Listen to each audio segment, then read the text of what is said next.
उत्तर महाराष्ट्रातील कानाकोपऱ्यातील राजकीय, सांस्कृतिक, क्रीडा, शैक्षणिक, आर्थिक, आध्यात्मिक, सामाजिक व गुन्हेगारी वृत्तांचा आढावा देणारं न्यूज चॅनल म्हणजेच breaking news live Nashik.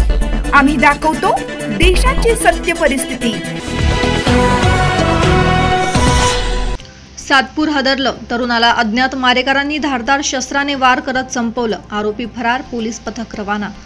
Nashik शहरातून हत्येची आणखीन एक बातमी समोर आली आहे। त्यानिमित्तानं नाशिक शहर पुन्हा एकदा खुनाच्या घटनेनं हादरलंय।